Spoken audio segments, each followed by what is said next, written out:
Modificarse las problemáticas mismas desde los consultorios, desde la vida, traen activamente una cantidad de cuestiones que tenemos que recoger de una manera no mecánica, en el sentido de darle continencia laborativa. Trabajar acerca de las concepciones de salud mental que tenía todo el personal, digamos, los distintos niveles de personal del hospital.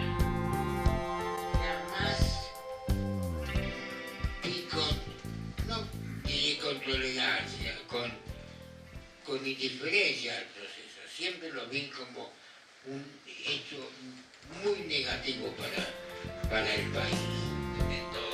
De dos, del cual Lieberman decía que era uno de los grandes inventos de Freud no explicitado, que dos personas se ubican en un espacio y un tiempo, y una con un cierto instrumento, que se llama Boecro o Pisoniano y demás, y la otra planteando su cosa y su intimidad, desarrollan alternativas infinitas. Yo decía, abierto significa que este sería como el núcleo básico, pero que se puede nutrir de distintas vertientes. Es decir, en algunos, no está mi amigo Eduardo Lieberman, Eduardo la música, en otros como Vicente, Rafael la poesía, en mi caso el cine. Ser testigo de lo que pasa en esas circunstancias. Que hayan pasado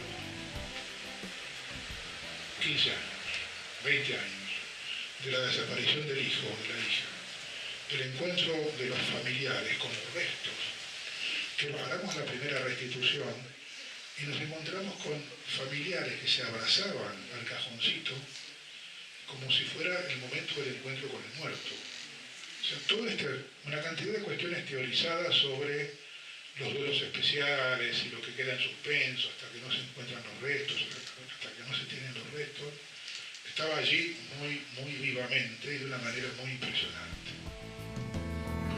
De otra forma representó todo eso, pero en un plano sofisticado, epistemológico, filosófico, progresista y tutti quanti. Nunca alcanzaba, porque frente a quienes se inmolaban en la guerrilla, eso no alcanzaba.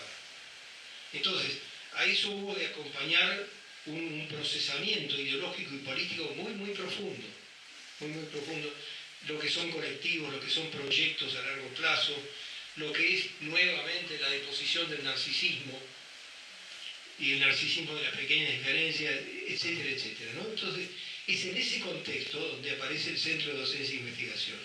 Es en ese contexto en donde aparece, yo soy un fundador de la Asamblea por los Derechos Humanos, entender de qué se trataban los derechos humanos. Me fui a contar a mis enemigos, buscando información al comienzo, buscando información sobre mi hijo, a cuarteles, a iglesias, a organismos del Estado, para preguntar lo que hicimos todas las madres desaparecidos, a preguntar por nuestros desaparecidos, los que nos maltrataban, nos mentían, se burlaban, etc. Pero también dije que yo puedo volver a contar esta historia, en este lugar, frente a un tribunal de la nación, tiene un sentido totalmente otro. Ese sentido totalmente otro, poder hacer este relato frente a un juez de la nación, frente a 3 jueces de la nación, frente a los genocidas, a los torturadores que estaban allí enfrente mío, frente a nuestros abogados defensores, a la querella que nos amparaba. Bueno, eso es lo que quise transmitir, lo que intenté transmitir en este trabajo, y lo que considero, lo que llamo reparación social, que no solamente son estos juicios, pero que estos juicios culminan, y esta política pública respecto de los derechos humanos que estamos viviendo, realmente es la culminación de una necesidad total de la reparación social. Tendencias opuestas, ¿no? Más allá de que no esté de acuerdo con las ideas. Pillon es bajar al pueblo, bajar a la psicología social, que puede ser dicho, se rebaja el psicoanálisis, la psicología social no son analistas, todo lo que se quiera, pero de repente mucho del psicoanálisis vuelve de campos que no vienen desde las instituciones psicoanalíticas, sino vienen desde otro lado, investigaciones desde el interior del país. Es desde ahí donde yo lo veo a Pillon. A Pillon lo veo emerger desde fuera de las instituciones. Pillon es meterse en Lacan creo que es la aristocracia del pensamiento. Son como los dos polos opuestos. Bueno, que la vejez es la última etapa de la vida. Es tan difícil como la adolescencia. Yo creía que uno levantaba vuelo y volaba hasta el aterrizaje ya con la energía. Sin embargo, hay desafíos, hay desafíos inéditos en el modo y en las...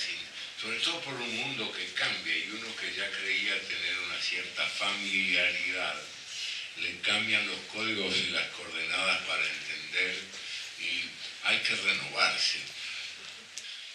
Intentando abarcar una pregunta que no se abarca ni en 2 horas ni en 2 años, que es cómo nos cambia un mundo que cambia. ¿Qué tiene en común nuestra práctica con la práctica freudiana y qué tiene de diferente y cómo se reactualiza o se reinventa el psicoanálisis para el tercer milenio? Creo que lo que yo fui haciendo, no como un propósito específico, sino que se fue dando, escorrerme de lo que decían los manuales que había que hacer con los test proyectivos. O sea, yo tenía formación psicoanalítica y entonces sí tenía en cuenta lo que el autor decía acerca de que se estaba planteando una situación triangular, una situación de dos, una situación de soledad, que el claroscuro tal del test de Philipson creaba un ambiente lúgubre, que esa era una respuesta popular, digamos, o común, o de sentido común. Pero yo traté de tomarlos como producciones a partir de cosas vividas en la experiencia con el test, pero como si alguien me estuviera contando situaciones que se le fueron ocurriendo mientras estaba en la calle, estaba con la familia, conversando en una sesión psicoanalítica. O sea, mi enfoque fue tomar los vínculos que allí aparecían, cómo se profundizaban, cómo se evadían, qué tipo de dificultades había. Por eso marcó un cambio, ¿no es cierto?, en la cosa así muy dura de, bueno, hizo una figura con tales características, tal tipo de diagnóstico, ¿no? Esto tenía más que ver con qué tipo de persona era y cuántas facetas tenía y cuáles predominaban y qué tenía que ver eso con la historia. O sea, lo trabajé mucho más desde el punto de vista psicoanalítico. El concepto sí creo que es bueno que se conozca porque abre un poco la cabeza, incluso a los psicoanalistas que a veces hemos sido muy taxativos en los límites a las posibilidades que tiene la gente de cambiar, ¿no? Cuando hay, sobre todo cuando hay cambios en los microsociales. Yo creo que ese para mí es el camino que ahora voy a intentar enfilar en este libro que me propone Mabel Muniz, que es el aspecto más comunitario de la resiliencia, ¿no? Por ese motivo pienso que es muy importante un trabajo de actualización filosófica del psicoanálisis, porque si no, las bases clásicas o están muy marcadas por el positivismo, que siempre retorna, o son bastante endebles o provisorias, ¿no? El psicoanalista, en definitiva, rara vez interpreta las cosas. Nosotros interpretamos más que algo de la enfermedad, la teoría que el paciente ha hecho sobre esa enfermedad y que funciona sobre llovido mojado a veces. O los padres nos vienen y nos traen al chico con un trastorno de esto, de lo otro, y nos dan su teoría buena o mala, compleja o simplista, organicista o ultrapsicologista, familiarista, y a veces con núcleos importantes que vale la pena conservar. Pero estamos siempre con esa...